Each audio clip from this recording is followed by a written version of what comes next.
শামীম ওসমান বা জয়নাল হাজারীর মতো অনেকেই এই অঞ্চলে ত্রাসের রাজত্ব কায়েম করেছিল।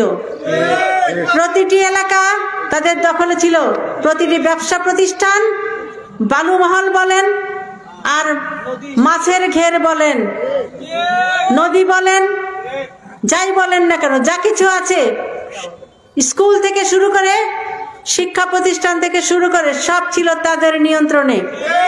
তারা কোনো কিছুই, এখানে সাধারণ মানুষের কোনো কিছু করার কোনো সুযোগ ছিল না।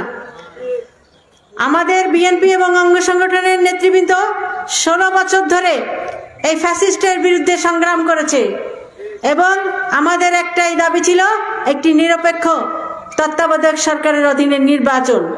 কিন্তু ফ্যাসিস্ট সরকার শেখ হাসিনা এবং তার দোসররা তাদের ক্ষমতাকে চির কুক্ষিগত করার জন্যে তারা ইলিয়াস আলীর মতো নেতাদেরকে গুম করেছিল এবং অসংখ্য নেতাকর্মীদের মামলা হামলা দিয়ে জর্জরিত করেছিল।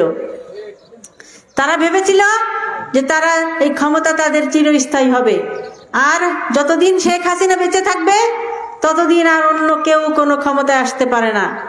নেতাকর্মীদের বলতে চাই, বিশেষ করে এই সাদিপুর অঞ্চলে অনেক ধরনের সমস্যা, অনেক কিছু হচ্ছে, রিপোর্ট কিন্তু আমার কাছে আছে, কিছু রিপোর্ট আছে, কিছু রিপোর্ট আসবে এবং কেউ কিন্তু পার পাবে না। সময় মতো কিন্তু সবার বিরুদ্ধে ব্যবস্থা নেওয়া হবে।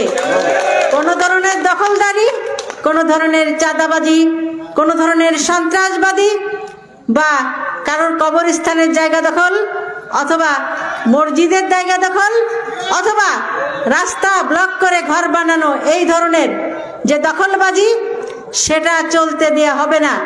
তাদের বিরুদ্ধে অবশ্যই ব্যবস্থা নেওয়া হবে। এখানে আমাদের যে সোর্স আছে, যারা খবর সংগ্রহ করছে, খবর কিন্তু সংগ্রহ হচ্ছে, একথা মনে করার কোনো কারণ নাই যে আমরা কিছু দেখতে পাচ্ছি না।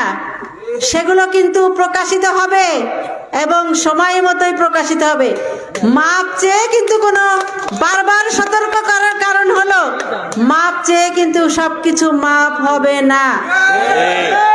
সুতরাং সাবধান হয়ে যাওয়ার জন্য আবারও বলছি, যারা এই ধরনের কাজের সাথে জড়িত হবে, আমি বলতে চাই স্থানীয়ভাবে তাদেরকে প্রতিরোধ করবেন। আপনারা এই সমস্ত অন্যায়ের প্রতিবাদ করবেন, কারণ অন্যায়ের প্রতিবাদ না হলে অন্যায় কিন্তু বাড়তেই থাকে। সেজন্য যারা স্থানীয় লোক আছেন, তাদের স্থানীয় যারা অন্যায়ের সাথে সম্পৃক্ত হবে, অবশ্যই আপনারা সেটার প্রতিবাদ জানাবেন।